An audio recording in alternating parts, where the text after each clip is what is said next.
At 65, I learned the harshest lesson of my life: the people you would take a bullet for are often the ones holding the gun. Not literally, of course. My children, Jessica and Mark, wouldn't physically harm me. But the wound they inflicted that Tuesday, my 65th birthday, was a cleaner, deeper cut than any blade could manage. It sliced straight through the muscle of motherhood, severing the illusion I'd so carefully nurtured for 4 decades. The house was quiet, a specific kind of quiet that only an empty home can produce. It wasn't peaceful, it was a vacuum, sucking the warmth out of the air. I sat at the head of my polished oak dining table, the one my late husband, Frank, and I had bought at a flea market 30 years ago and lovingly restored with our own hands. The table was set for 4. My finest china, the Lennox with the little blue flowers that I only used for special occasions, gleamed under the soft light of the chandelier. A roast beef, seasoned with rosemary and garlic just the way they liked it, was resting on the counter, its rich aroma a cruel mockery in the silent rooms. An untouched Black Forest cake, Jessica's childhood favorite, sat on its pedestal, a dark, chocolatey monument to my foolish optimism. The afternoon sun slanted through the windows, painting long, lonely stripes across the floral runner. I watched the dust motes dance in the golden beams, each one a tiny, insignificant speck, much like I felt. On the sideboard, a gallery of smiling faces stared back at me. Jessica's wedding, Mark's college graduation, family vacations at the lake, the grandkids with chocolate-smeared faces. A lifetime of memories curated to tell a story of a happy, close-knit family. Tonight, they felt like a collection of well-told lies. My birthday. 65. A milestone. The official entry into my golden years. The day my children were supposed to celebrate the woman who gave them everything. Instead, the chair across from me was empty. The chair to my left was empty. The chair to my right was empty. The silence was my only guest, and it was a terrible conversationalist. I had spoken to them both last week. "Don't make a fuss, Mom," Jessica had said, her voice already distracted, the sound of her own children clamoring in the background. "We'll just come over for a nice dinner on Tuesday. Nothing fancy." Nothing fancy was my specialty. For 40 years, my entire life had been a series of nothing fancy moments designed to make their lives easier, smoother, happier. I was the reliable, no-fuss mom, the one who would drop everything to babysit, the one who would whip up a meal from a nearly empty pantry, the one who would listen for hours about their work drama or marital spats without ever mentioning my own creeping loneliness. The clock on the mantelpiece, another treasure from Frank, chimed 6 times. Dinner was supposed to be at 6. At 6:15, I told myself they were just stuck in traffic. At 6:40, I imagined a minor fender bender, a knot of anxiety tightening in my stomach. At 7, I began to feel the cold dread that has nothing to do with accidents and everything to do with intent. At 7:30, the truth had settled in my bones, heavy and cold as lead. They weren't coming. They had forgotten. My phone, which had been sitting expectantly on the table beside my plate, finally buzzed at 8:42 p.m. It was Jessica. I picked it up, my hand trembling slightly. "Hi, Mom." Her voice was breezy, rushed. I could hear the television in the background, the theme song to some game show. "Jessica," I said, my own voice sounding foreign, thin. "Hey, listen, I'm so sorry, today just got away from us. Timmy had a late soccer practice, and then we had to run by the store, and by the time we got home, the kids were starving and cranky, and it was just chaos. You know how it is." I didn't say anything. I listened to the hollow space her words left behind. I knew how it is. I had lived how it is for 20 years, raising her and her brother. The difference was, my chaos always revolved around them.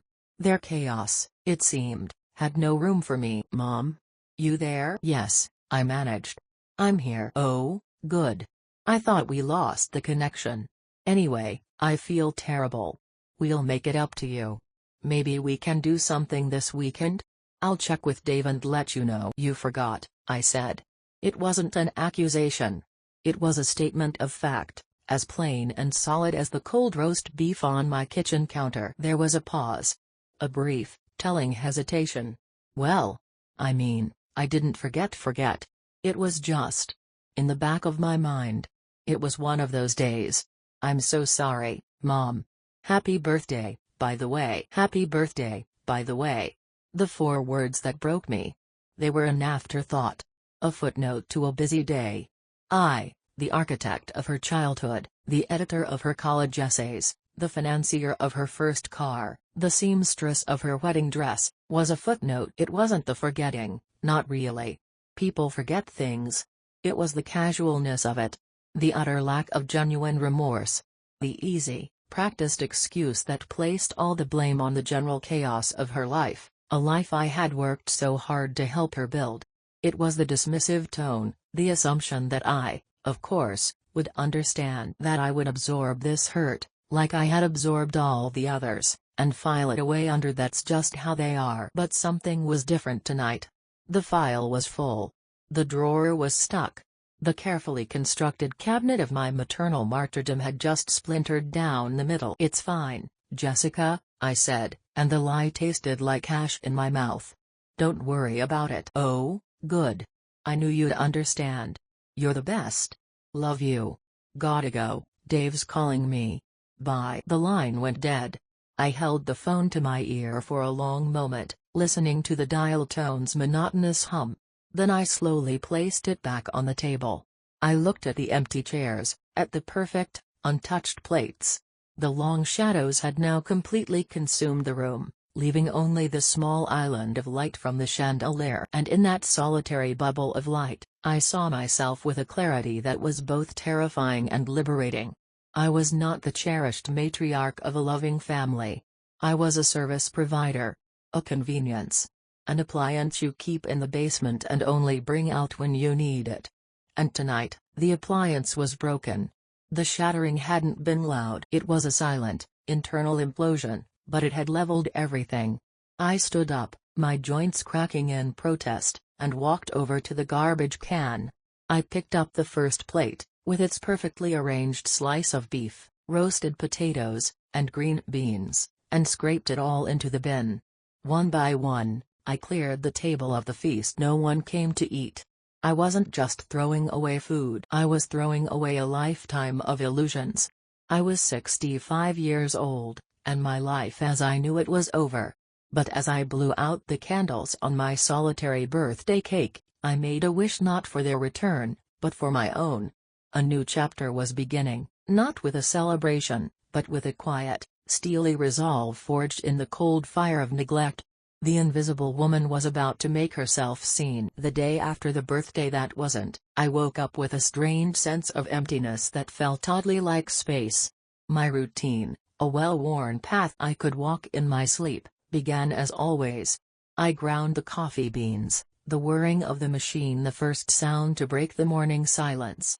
I watered the African violets on the windowsill, their fuzzy leaves a soft, living presence in my quiet kitchen. I made my toast and ate it standing by the counter, looking out at the dew-covered lawn.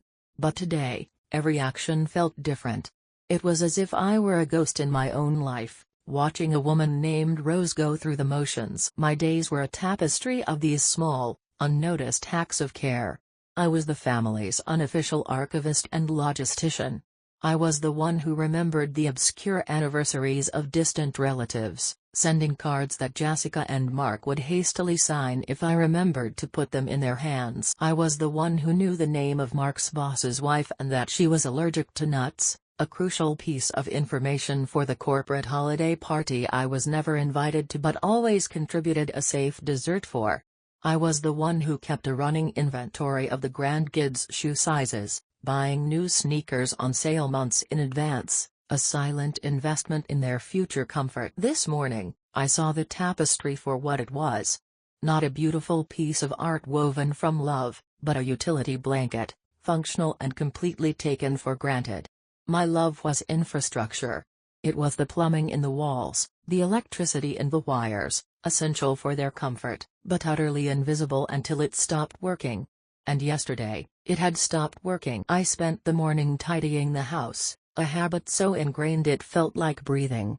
As I dusted the smiling family photos on the sideboard, my hand paused on a picture of me and a 7-year-old Jessica at the beach. I was holding her up, and she was squealing with laughter, her face pure, uncomplicated joy. My face, I noticed for the first time, was turned towards her, my entire being focused on her happiness. There were no pictures from that day of just me. I was always the one behind the camera, or my presence was defined by my relationship to someone else, Jessica's mom, Mark's mom, Frank's wife. When was the last time I was just Rose? The gradual realization didn't come like a lightning bolt, but more like a slow, seeping tide. It had been happening for years, this slow erasure of self. The phone calls that were never just to chat, but always began with "Mom, can you do me a huge favor?" The visits that were centered around dropping off the kids so they could have a date night, my home transforming into a free, on-call daycare center. The way they'd talk over me at family gatherings, finishing my sentences or answering questions directed at me with a dismissive, "Oh, Mom doesn't care about that stuff." How had I let it happen? The answer was simple and painful: I had enabled it. I had craved being needed so desperately that I had allowed myself to become a utility. My fear of being cast aside had led me to cling to any role they would give me, no matter how thankless. My worth had become entangled with my usefulness. When the grandkids were babies, I was indispensable. I could soothe a colicky infant, change a diaper in the dark, and function on 3 hours of sleep. As they grew, my usefulness waned. Now, I was mostly just the emergency contact, the backup plan. An internal struggle began to brew, a tempest in the quiet teacup of my existence. One part of me, the mother ingrained in my DNA, was full of excuses for them. They're busy. They have their own lives. It's the natural order of things. You shouldn't be so sensitive. This was the voice of martyrdom, the one that had been my companion for decades. It was a comforting, familiar voice, but it offered a poisoned comfort, the kind that keeps you small and silent. But a new voice was emerging, faint at first, but persistent. It was a voice that sounded a bit like the young woman I used to be before I got married, the one who wanted to travel and learn pottery and read all the classics. This voice was angry. "It's not the natural order of things to be treated like a doormat," it whispered. "It's not sensitive to want your own children to remember your birthday. It's not selfish to want a conversation that doesn't end with a request." That afternoon, Mark called. My heart gave a little, stupid leap of hope. Maybe he was calling to apologize. Maybe he'd realized. "Hey, Mom," he said, his voice loud as if he were on speakerphone, driving. "Listen, quick question. Do you still have that old power washer Frank bought?" The little leap of hope died a quick, unceremonious death. "I think so," I said, my voice flat. "It's in the garage somewhere." "Awesome. I need to do my deck this weekend. Can I swing by and grab it tomorrow morning?" "Not, 'How are you?' Not, 'Sorry we missed your birthday.' Just a request.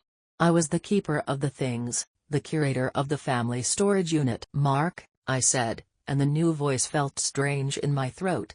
"Yesterday was my 65th birthday." There was a crackle on the line, a beat of silence. "Oh, damn.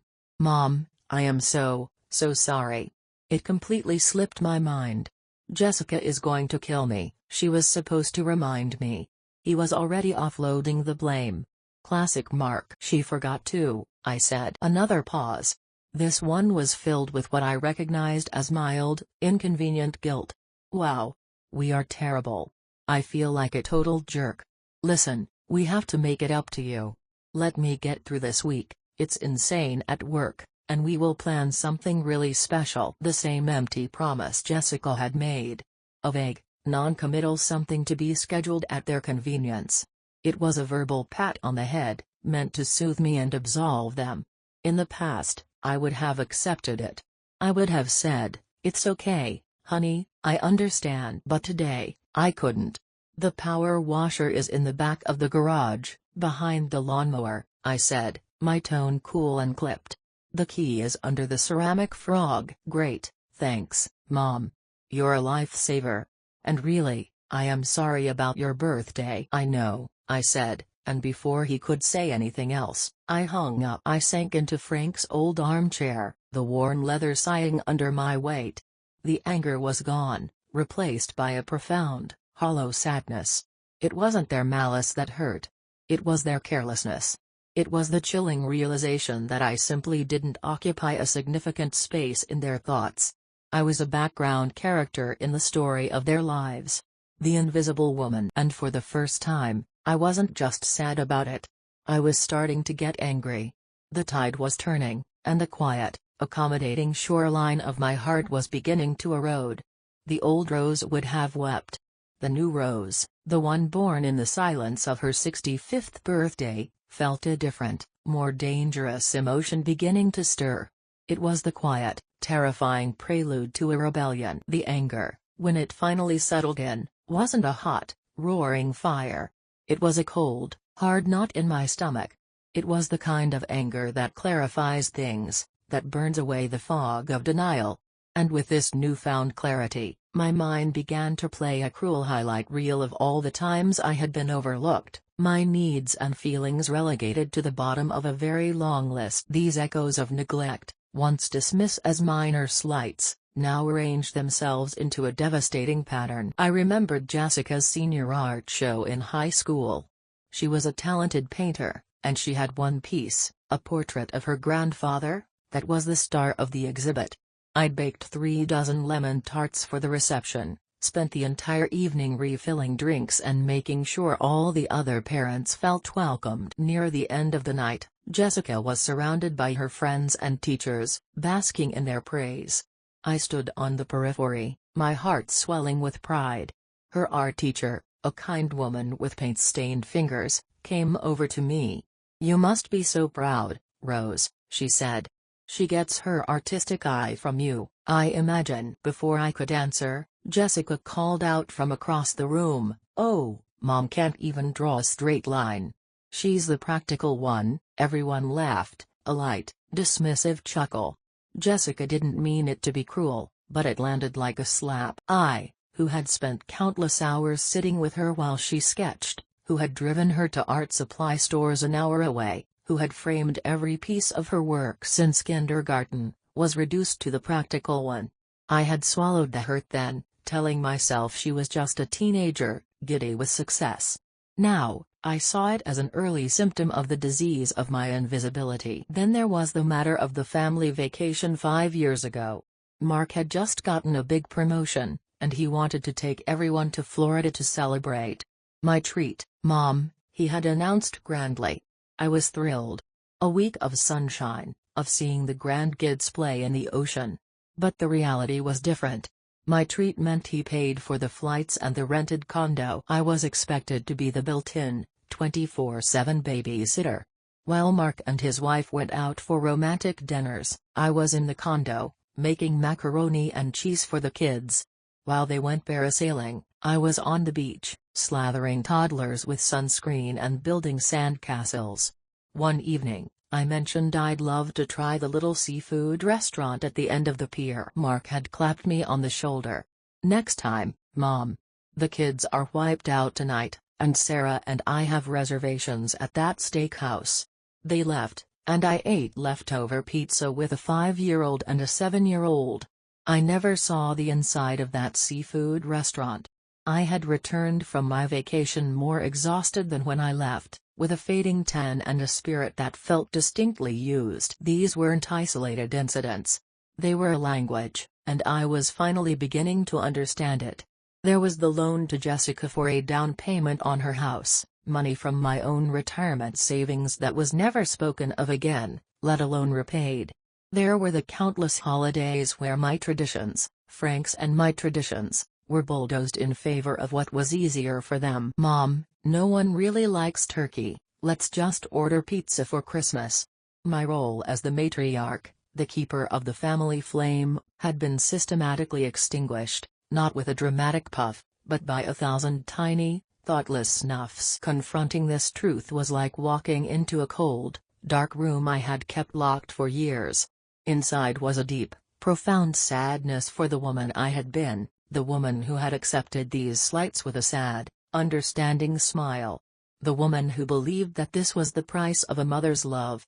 She had given pieces of herself away for so long that there was barely anything left. And as I sat with her memory, the sadness began to transform. It sharpened. It hardened. It became a cold, clean anger that felt less like a destructive force and more like a tool. It was the chisel I needed to chip away at the statue of the perfect, self-sacrificing mother I had been trapped inside for decades. The turning point wasn't just the forgotten birthday, it was the realization that the birthday was not an anomaly but a culmination. It was the final, undeniable piece of evidence in a case I had refused to prosecute. My children loved me, I supposed, in their own way. They loved me like one loves a comfortable old chair. It's always there, you expect it to hold your weight, and you don't give it a second thought until it collapses. I spent the next few days in a state of quiet observation. I didn't call them. I didn't text. I just stopped. I stopped being the initiator. I stopped being the social glue. I let the silence stretch. And it was telling. 3 days went by. 4. Not a word from Jessica. Mark texted on Saturday morning, "Hey, got the power washer, thanks. Deck looks great." He even included a picture of his gleaming, wet deck. Not a picture of his children. Not a question about how I was. A picture of his deck. The cold knot in my stomach tightened. The sadness was a deep well, but the anger was a bucket, and it was slowly, steadily being drawn to the surface. I looked around my quiet, tidy house. This home, once the bustling center of their universe, had become little more than a free storage facility and a potential crash pad. The woman who lived in it was just the caretaker. But the caretaker, I decided, was about to go on strike. The denial was gone. The sadness was transforming. The age of Rose the martyr was over. The age of Rose the person was about to begin. And I had a feeling it was not going to be a smooth transition for anyone. A week of silence passed. A week where my phone sat on the counter like a decorative object, no longer a tether to my children's lives. The quiet in the house began to change its texture. The initial, painful vacuum was being replaced by a kind of calm. It was the calm of a battlefield after the surrender, but in this case, I was the one who had laid down the arms I'd used to fight for their attention. The loneliness was still there, a dull ache in my chest, but something else was stirring alongside it, a flicker of possibility. One evening, unable to bear the thought of another night of mindless television, I opened my laptop. It was an old machine, mostly used for paying bills and looking up recipes.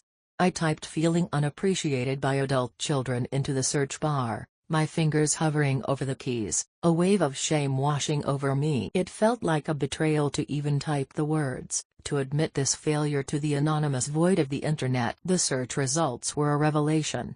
I clicked on a link to a forum, a simple, no-frills website with a name that made me smile faintly, the Phoenix Sisterhood. The banner was a stylized, graceful bird rising from flames. The tagline read, "For women rewriting their next chapter." I spent the next 3 hours reading. I scrolled through post after post from women my age, from all over the country, telling my story. There was a woman from Ohio whose son only called when he needed money for his latest brilliant business idea. There was a woman from Texas whose daughter treated her like a live-in nanny, dropping the kids off without notice and bristling with indignation if she ever said she was busy. There was a post titled, "The Emotional ATM," and I felt a jolt of recognition so sharp it was almost painful. Another was called, "I'm a person, not a default plan B." Their words were a mirror. They used phrases I had only thought in the darkest corners of my mind. They spoke of the weaponized incompetence of their children, the performative guilt, the slow, soul-crushing erosion of being taken for granted. For the first time in years, I didn't feel uniquely pathetic. I felt seen. I was not a singular failure as a mother, I was part of a silent, unacknowledged demographic. We were the women who had poured ourselves out like pitchers of water, and were now shocked to find ourselves empty. The stories weren't all just litanies of complaint, though. There were stories of change.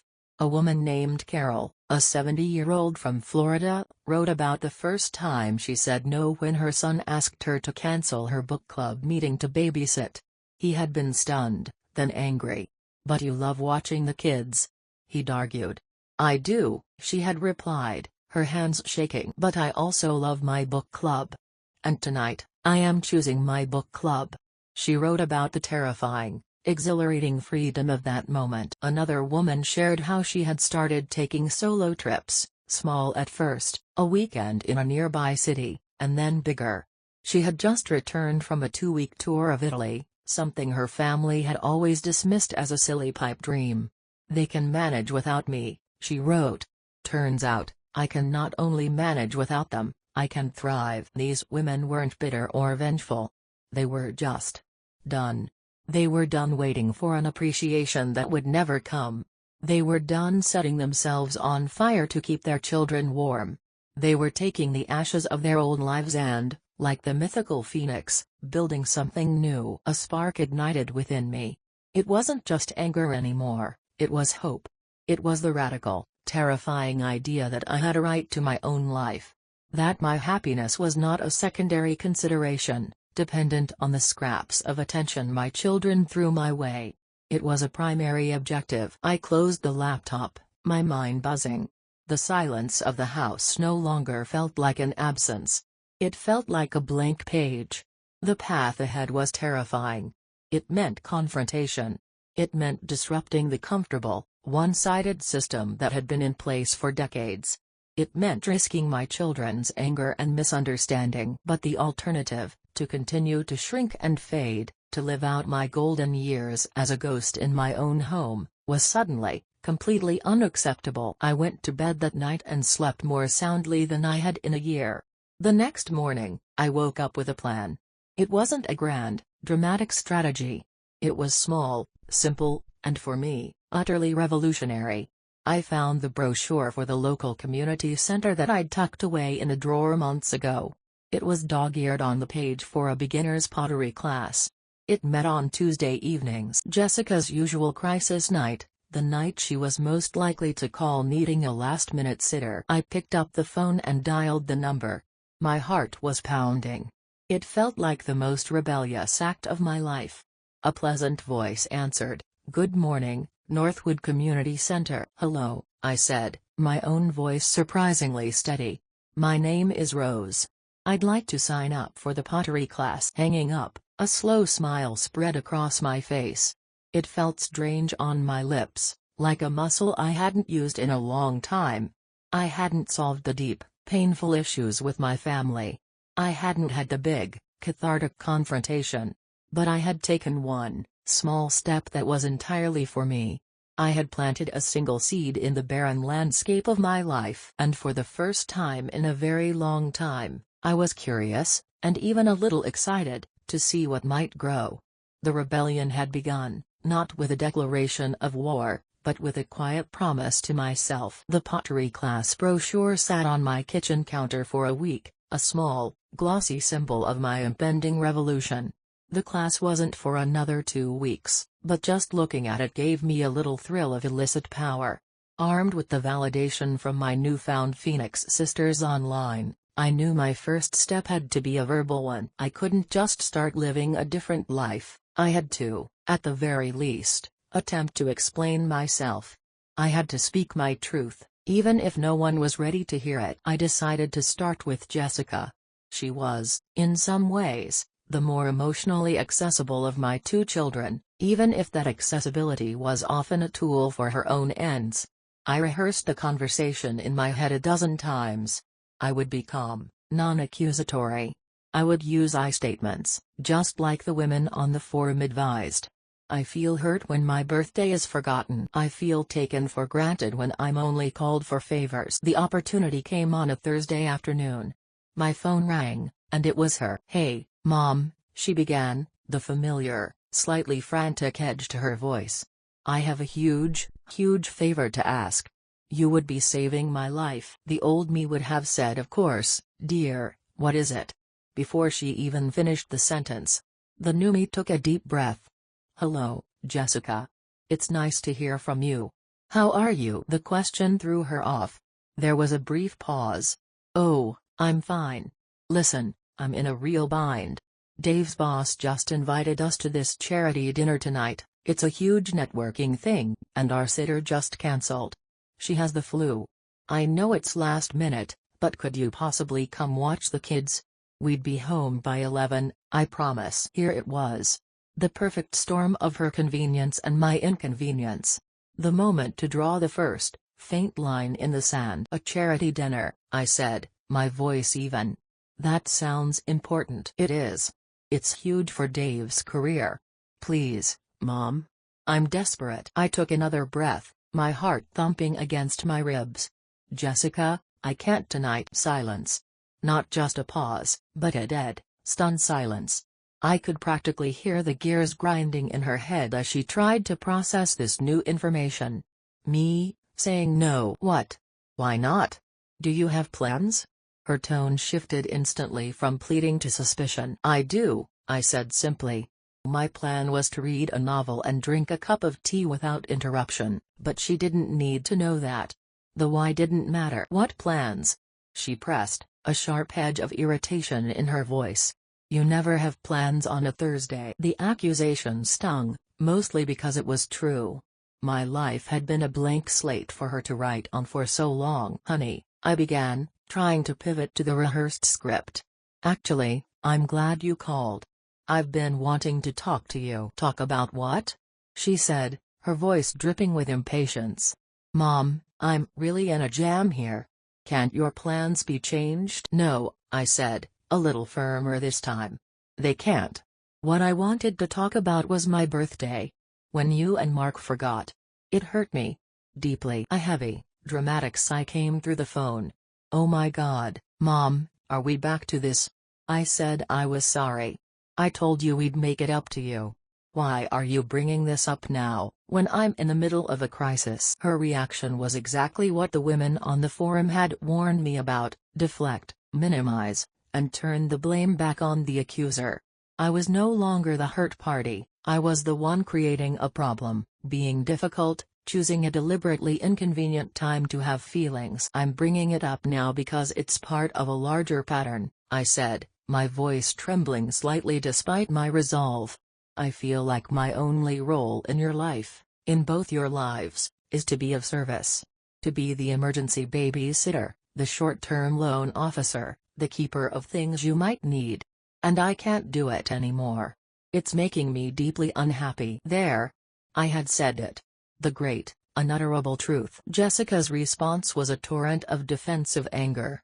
"That is the most unfair thing I have ever heard. We love you. Of course we love you. You're our mother.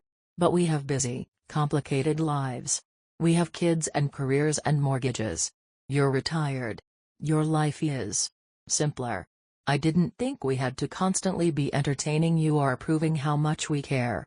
I thought that was a given." "Love is not a given, Jessica," I said, the sadness swelling up again. "It needs to be shown. It needs to be nurtured. And right now, I don't feel loved. I feel used." "Well, I'm sorry you feel that way," she shot back, her voice cold and sharp. The classic non-apology. "I've got to go. I have to find another sitter. I can't believe you're doing this to me tonight." Before I could say another word, she hung up. The silence that followed was heavier than before. I sank into my chair, the phone slipping from my hand. I had spoken my truth, and it had been thrown back in my face, twisted into an accusation of selfishness. The conversation had been a spectacular failure. Instead of fostering understanding, I had created a bigger rift. The deep, ingrained sense of maternal guilt washed over me. I had upset my daughter. I had refused to help her when she was in a bind. A part of me screamed that I should call her back, apologize, and say I was on my way. But then, another thought pushed through the guilt. I had survived. I had said the words and the world hadn't ended. She was angry, yes. But I had stood my ground. I had honored my own feelings, perhaps for the first time ever in our relationship. The immediate aftermath was painful, a raw, gaping wound of misunderstanding. My sense of isolation felt deeper, more acute than ever. I had tried to build a bridge, and she had set fire to my end of it. It was a failure, but it was a necessary one. It taught me that gentle explanations and appeals to emotion were not going to work. They were too invested in the old system, a system that worked perfectly for them. If I wanted things to change, I couldn't just talk about it. I was going to have to do it. The war for my own soul would not be won with treaties. It would be won with actions. The disastrous phone call with Jessica was a baptism by fire. It burned away any lingering hope I had for a gentle, easy transition. My children didn't just misunderstand my feelings, they were fundamentally opposed to any change in the status quo. My newfound desire for a life of my own was not a reasonable request to them, it was a breach of an unspoken contract, a dereliction of my maternal duty. The experience, as painful as it was, solidified my resolve. Words were not enough. I had to build a fortress of boundaries, brick by painful brick. The first brick was laid the following Tuesday. It was the first night of my pottery class. I was a bundle of nerves, feeling as giddy and anxious as a teenager on a first date. I wore a pair of jeans I hadn't put on in years and a comfortable old sweatshirt. At 6 o'clock, just as I was about to walk out the door, my phone rang. It was Mark. "Hey, Mom. You busy?" he asked, his tone casual. "I'm just heading out, Mark. What's up?" "Ah, shoot. Okay, well, Sarah's car is making a weird noise, and she doesn't want to drive it. I have to work late to prep for a big presentation tomorrow. Any chance you could pop over and stay with the kids for a couple of hours so she can take my car to the mechanic?" It was almost comical in its predictability. Another last-minute request, another assumption of my open availability. "I'm sorry, Mark, I can't," I said. My voice was steady. I was getting better at this. "Oh. Okay." He sounded surprised, but not angry like Jessica had been. Mark's neglect was less emotional, more practical. I was a resource, and when the resource was unavailable, he simply moved on to finding another one. "No problem. I'll figure something out. Where are you off to?" The question was casual, born of mild curiosity, but it felt like a test. I could be vague, or I could state my truth. I chose the latter. "I have my first pottery class tonight," I said, and a smile touched my lips. "Pottery? Huh?" I could almost hear him shrugging. "Well, have fun with that. Talk to you later." He hung up. There was no interrogation, no guilt trip. Just a simple, huh. To him, it was a minor, quirky new hobby. He didn't see it for what it was, a declaration of independence. But I did. And as I drove to the community center, I felt a sense of lightness I hadn't experienced in years. The pottery studio was a chaotic, wonderful mess. It smelled of damp clay and glaze and coffee. My classmates were a motley crew of ages and backgrounds. The instructor, a woman named Maria with clay under her fingernails and a booming laugh, put us at ease immediately. That first night, my attempt at a bowl looked more like a lopsided ashtray, but I didn't care. The feeling of the cool, wet clay spinning under my hands was magical. It was messy and centering and entirely mine. For 2 hours, I thought of nothing but the spinning wheel. I wasn't a mother, a grandmother, or a widow. I was just Rose, a woman learning to make something with her hands for no one's pleasure but her own. I came home covered in splatters of clay, feeling exhausted and exhilarated. There was a missed call from Jessica on my phone. No voicemail. I felt a pang of the old anxiety, but I pushed it down. I made a cup of chamomile tea and sat in my quiet living room, savoring the feeling of accomplishment. This became my new pattern. I began to intentionally fill my time with things for me. I started going for a long walk in the park every morning, rain or shine. I rejoined the public library and worked my way through the classics I'd always meant to read. I started volunteering at the local animal shelter one afternoon a week, walking dogs and cuddling cats. My life, once a vast, empty space waiting to be filled by my family's needs, was now starting to have its own shape, its own schedule. The resistance from my family continued, but it began to change. The initial shock and anger gave way to a kind of confused frustration. My unreliability was becoming a serious inconvenience. Jessica called one afternoon. "Mom, what is going on with you?" she asked, her voice tight with exasperation. "I can never get a hold of you anymore. I called you 3 times yesterday." "I was at the shelter, and then I went to the grocery store," I said calmly. "I saw you called. I assumed if it was an emergency, you would have left a message." "It's not always an emergency," she snapped. "Sometimes I just need to ask you something. You used to always be there." "I am still here, Jessica," I said, my voice soft but firm. "But I have a life now. I have my own things I'm doing. You can't expect me to be sitting by the phone 24/7. The most significant test came a few weeks later. Mark and his family were going away for a week on spring break. It was an unspoken assumption that I would house sit, which was code for watering their plants, collecting their mail, and being on call for any deliveries or emergencies. Mark called me a week before their trip. "Hey, Mom. Just wanted to give you a heads up on our trip schedule," he began. "We leave next Saturday morning. The spare key is in the same spot, and I'll leave a list of the plant watering schedule on the counter." He didn't ask. He informed. The arrogance of it, the sheer, unadulterated entitlement, sent a flash of hot anger through me. I let him finish. Then I took a deep breath. "Mark, that's not going to work for me this year." "What? What do you mean it's not going to work? You always house sit for us." "I know I have in the past," I said, the words coming out more easily now. They were becoming my own. "But I've made other plans for that week." "What other plans?" he asked, incredulous. "What could be more important than helping your family?" "My plans are important to me," I replied, refusing to be drawn into an argument about their merit. "You'll have to make other arrangements for the house, Mark. Perhaps you could hire a service or ask one of your neighbors." He was sputtering, utterly floored. "Hire someone? Mom, that's ridiculous. It's an imposition to ask a neighbor. You're my mother." "Yes, I am," I said. "And I am telling you that I am not available.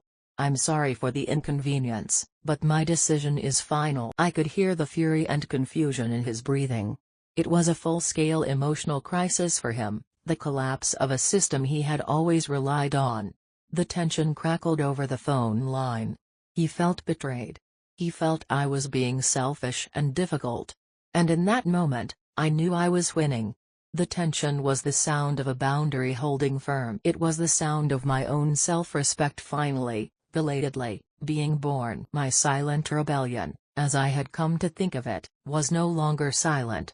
It was a palpable presence in my relationships with my children, a shift in the tectonic plates of our family dynamic that was causing tremors of confusion and discontent. The more I filled my own life, the more visible my absence from theirs became. I was no longer the background music to their lives, I was the song that had abruptly stopped playing, leaving an uncomfortable silence they didn't know how to fill. The pottery class became my sanctuary. My lopsided bowls started to look more like actual bowls. I made a set of coffee mugs, each one slightly different, beautifully imperfect. I discovered a joy in the tactile, messy process of creation that was deeply satisfying. In that studio, I wasn't anyone's mother or grandmother. I was just Rose, the woman who was surprisingly good at centering clay on the wheel. I made a friend there. Her name was Carol, a retired librarian with a wicked sense of humor and eyes that crinkled at the corners when she laughed. She was divorced, with 2 grown sons who lived out of state. We bonded over our shared struggles with wonky handles and the challenges of raising boys. But our friendship quickly grew beyond the studio. We started meeting for coffee, going to matinee movies, and taking long walks in the botanical gardens. With Carol, I found a kind of companionship I hadn't realized I was starving for. It was a relationship of equals. We talked about books, politics, our pasts, our hopes for the future. I told her about Frank, and she told me about her ex-husband. I confessed my struggles with Jessica and Mark, and she listened without judgment, offering not advice, but solidarity. "It's a tough transition," she said one afternoon over coffee. "You've spent 25 years making yourself the center of their world, and then you have to spend the next 25 learning how to make yourself the center of your own." Her friendship was a lifeline. It showed me what a reciprocal relationship felt like. We took turns calling each other. We celebrated small victories, a perfectly glazed pot, a successfully negotiated discount. Being with Carol made the silence from my own children more bearable. It wasn't that I needed them less, it was that I needed their validation less. My worth was being affirmed elsewhere, in the warm laughter of a new friend and the quiet satisfaction of my own accomplishments. My rebellion became visible in other ways.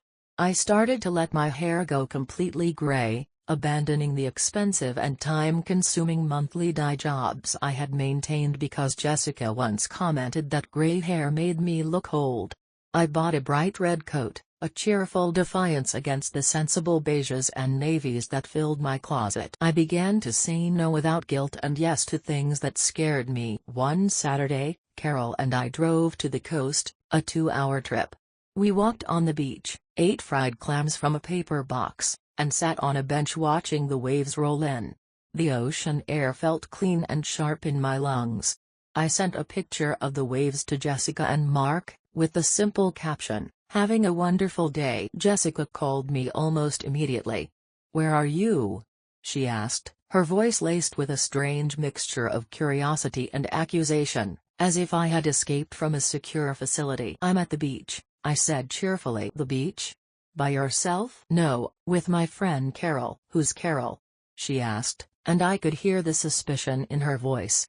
It was as if the idea of me having a friend, a life separate from her, was a foreign concept. "She's a friend from my pottery class," I explained. "We decided to take a day trip." "Oh," she said. The line was quiet for a moment. "Well, that's nice.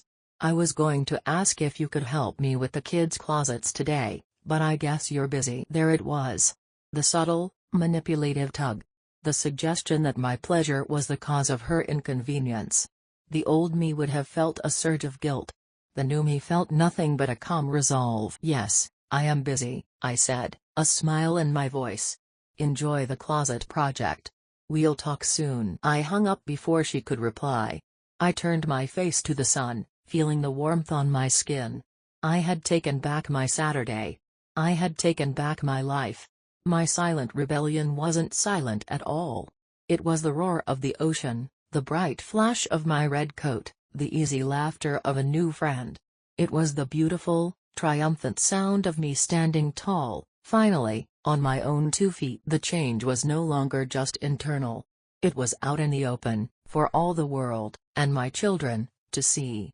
And while they might not have liked it, they could no longer ignore it. The tide, which had been slowly turning, was now in full retreat, pulling away from the shores of my children's expectations and leaving them standing on unfamiliar, sandy ground. My newfound independence was no longer a quirky phase, it was a permanent feature of the landscape, and their discomfort was palpable. They didn't know how to navigate this new terrain. The mom they knew, predictable, accommodating, and perpetually available, had been replaced by a woman who had plans, opinions, and a friend named Carol. Their confusion manifested in awkward, probing phone calls. It was Mark who finally decided to orchestrate a confrontation. He called on a Sunday evening. "Hey, Mom. Jess and I were talking," he began, his voice taking on the serious, let's get down to business tone he used at work. "We're a little worried about you." "Worried?" I asked, a hint of amusement in my voice. I was in my favorite armchair, reading a book. I was the opposite of worried. "Why on earth would you be worried?" "Well, you just seem different. Distant. You're never home. Jessica says you've got this new friend and you're always off doing things. It's not like you." "You're right, Mark," I said calmly. "It's not like the old me. The old me was lonely and sad and felt completely invisible. I decided I didn't want to be that person anymore." There was a pause on the line. I had thrown him off script. He was expecting me to be defensive, to deny it. He wasn't prepared for open admission. "Look," he said, regrouping. "Jess and I want to come over and talk." All of us. We need to clear the air. How about tomorrow night? Tomorrow is my pottery class, I said. Tuesday, then, he said, a note of exasperation in his voice. Tuesday is my volunteer shift at the shelter. Wednesday would work for me. The negotiation itself was a victory. I was no longer clearing my schedule for them. They were working around mine. We agreed on Wednesday at 7. For the next 2 days, I felt a low hum of anxiety, but it was mixed with a sense of resolve. This was it. The emotional climax I had been building towards. I thought about what I wanted to say, the things I needed them to hear. This wasn't about winning an argument or making them feel guilty. It was about declaring, once and for all, my own terms of existence. Wednesday night, they arrived together, a united front. They sat on the sofa opposite my armchair, looking like a nervous delegation. Jessica was fidgeting with the strap of her purse. Mark sat forward, his elbows on his knees, his expression serious. The air was thick with unspoken resentments. Mark, the self-appointed spokesman, began. Mom, we wanted to talk because we feel like there's this tension. We feel like you're angry with us, and we don't understand why. We love you. We thought everything was fine, and then suddenly, after your birthday, you've just pulled away. I looked at them, my 2 children, adults with their own lives, their own homes, their own complex problems. I saw the children they used to be, and the strangers they had become. I took a deep breath, and the words I had been rehearsing in my heart came out, calm and clear. I'm not angry, I began, and that was the truth. The anger had burned away, leaving something harder and more permanent in its place. I was angry. And I was hurt. But mostly, I was just erased. For years, I have existed not as a person, but as a function. I was Mom, the babysitter. I was Mom, the bank. I was Mom, the 24-hour convenience store of emotional and practical support. And I let it happen, because I was afraid that if I wasn't useful, I would be nothing to you at all. Jessica started to protest. That's not true. I held up a hand, not unkindly, but firmly. Please, let me finish. This is important. You didn't just forget my 65th birthday. You have been forgetting me, piece by piece, for a very long time. You forgot I have interests. You forgot I have friends. You forgot I might have my own plans. You forgot I might get lonely. You forgot that I am a woman with her own history, her own thoughts, her own soul, separate from you. I leaned forward, my gaze moving from Mark to Jessica and back again. The woman who was always available, who dropped everything for you, she's gone. And not because I don't love you. I will love you until the day I die. That will never change. But I was dying. My spirit was withering away from neglect. So I had to make a choice. And I chose me. I am choosing me. I let the words sink into the quiet room. Jessica had tears welling in her eyes, but I couldn't tell if they were tears of guilt or tears of frustration. Mark just stared at me, his face unreadable. So what does that mean? Mark asked finally, his voice quiet. Choosing you. What does that look like? It looks like this, I said, gesturing around the quiet, peaceful room. It looks like me having a life that doesn't revolve around your emergencies. It looks like me taking classes and making friends and going to the beach on a Saturday. It looks like you calling me to ask how I am, not just what I can do for you. It means our relationship has to change. It can no longer be a one-way street of service. It has to be a two-way street, built on mutual respect and genuine interest. I am no longer your safety net. I am your mother. And I would like to have a real relationship with my children before it's too late. I declared my boundaries clearly. From now on, I will not be your default babysitter. If you want me to watch the kids, you can ask, and if I am free and feel up to it, I will be happy to. But you need to have a backup plan. I will no longer be giving out large, undocumented loans. My money is for my retirement and my security. My home is my sanctuary, not your storage unit. And my time, I said, my voice gaining strength, my time is my own. It is the most valuable thing I have left, and I will be spending it as I see fit. I sat back in my chair, my heart pounding, but my spirit soaring. I had said it all. I had laid my truth on the table, bare and undeniable. There was no anger in my voice, only a profound, unshakable certainty. The silence that followed was not the empty, lonely silence of before. It was a space for them to think, to process, to decide. The ball was now in their court. I had declared my worth. I had drawn my boundaries. Whether they chose to respect them and step into a new kind of relationship with me, or turn and walk away, was up to them. But whatever they chose, I knew I would be okay. I had finally come home to myself. The weeks following our conversation were quiet, but it was a different kind of quiet. It was the thoughtful silence of aftermath, the quiet of ground settling after an earthquake. The angry, defensive phone calls stopped. The last-minute requests ceased. It was as if they had retreated to their respective corners to process the new rules of engagement. I didn't push. I didn't call to check in. I had said what needed to be said, and now the next move was theirs. I continued to build my life, brick by brick. My pottery collection grew. My friendship with Carol deepened. We started a small book club with 2 other women from the community center. We called ourselves the Wednesday Wine and Words Society. We were reading A Room of One's Own by Virginia Woolf, and the discussions were lively and profound. For the first time, I was surrounded by women who saw me, who heard me, who valued my thoughts and opinions. The first olive branch came from Jessica. It was tentative, fragile. She called one afternoon. "Hi, Mom," she said, her voice softer than I'd heard it in a long time. "Hello, dear," I replied, my tone warm but neutral. I was thinking about what you said." I waited, letting her find her words. "The pottery mugs you made," she continued, "the ones you brought over last month.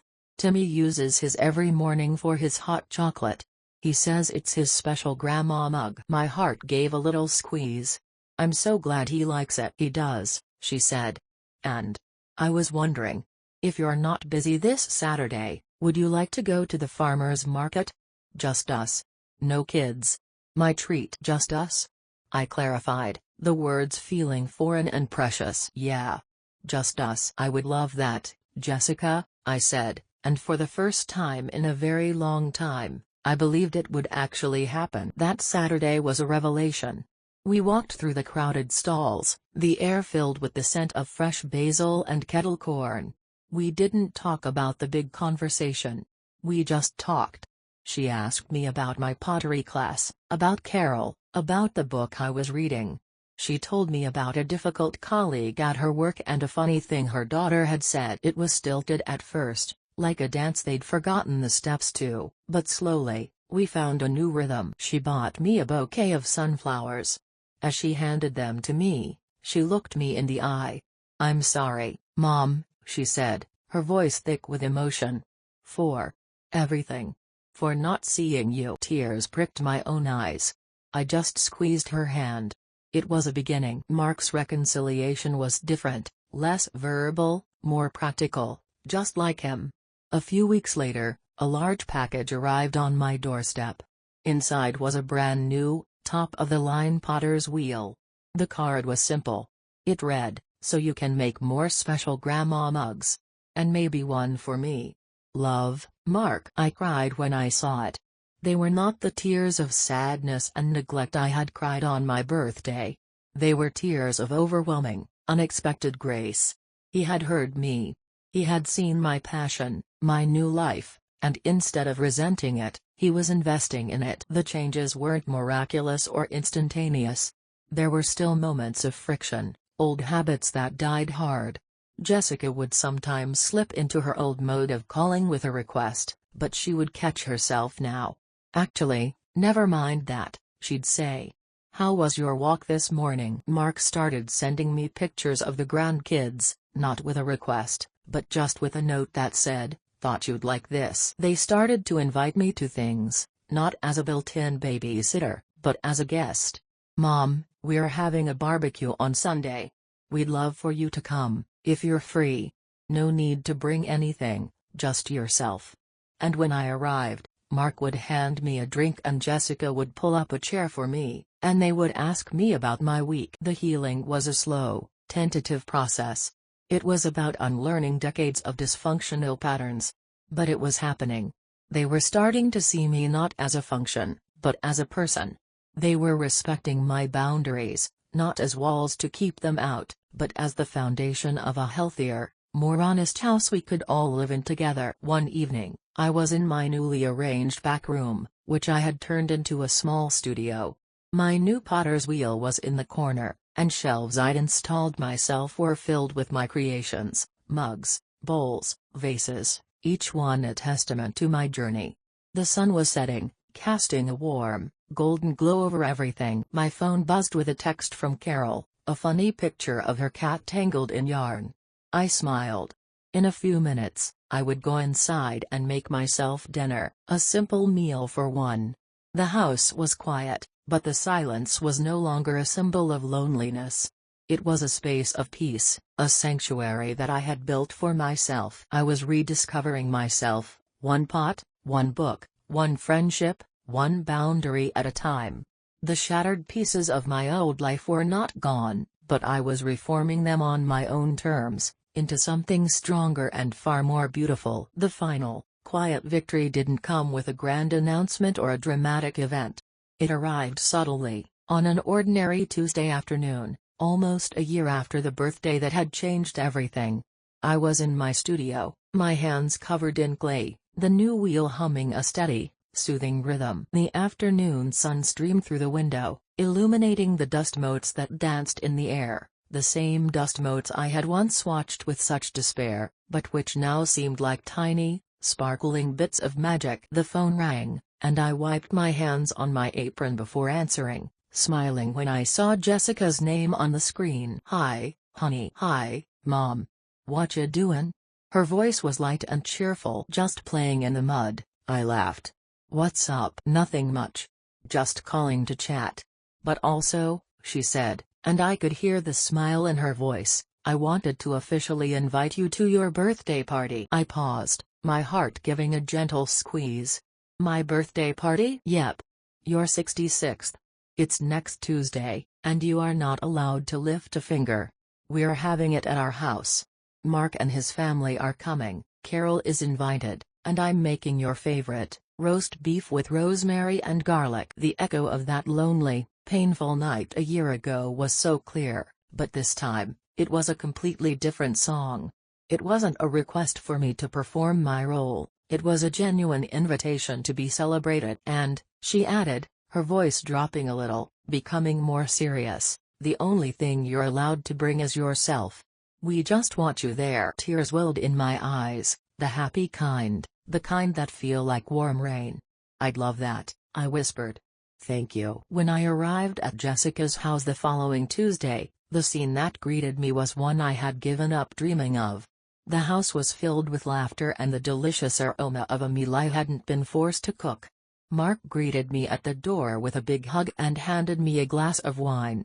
Carol was already there, chatting happily with Mark's wife, Sarah. The grandkids ran up to hug me, clamoring to show me their latest drawings. I saw the dining room table, set beautifully with Jessica's own good china.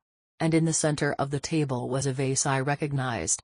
It was one of mine, a slightly imperfect, wobbly piece I had made in my first few weeks of pottery class. Jessica had filled it with a huge bouquet of my favorite sunflowers. Seeing that vase, my vase, holding the place of honor, was more moving than any expensive gift could ever be. It was a symbol. They saw me.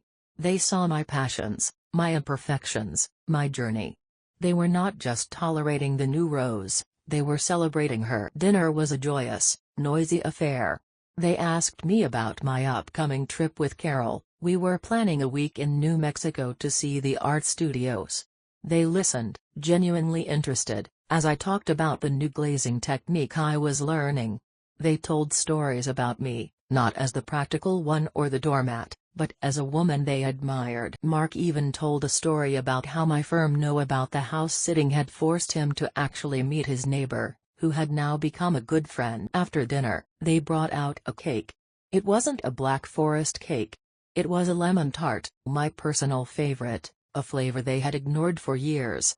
As they lit the single candle, "We're not counting anymore," Jessica joked, and saying happy birthday. I looked around at their faces, all of them turned towards me, shining with genuine affection in the candlelight. In that moment, I felt a profound sense of inner peace wash over me.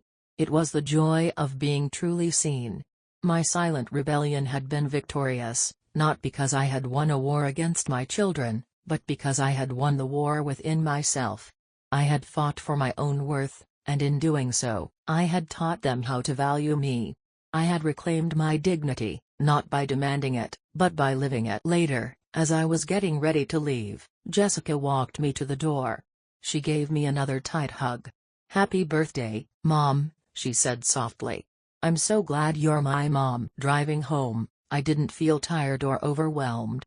I felt full. My little suburban house didn't feel empty when I walked in. It felt peaceful. It was my space, my sanctuary, a place where a woman I was finally proud of lived. I went into my studio and touched the cool, smooth surface of a pot I was working on. The journey had been painful. It had been lonely. But it had led me here. It had led me back to myself. I had learned that setting boundaries wasn't about pushing people away, it was about defining where you begin and end, allowing others to meet you as a whole person. I had learned that self-love wasn't selfish, it was the essential foundation upon which all healthy love is built. At 66, I was no longer invisible. I was vibrant.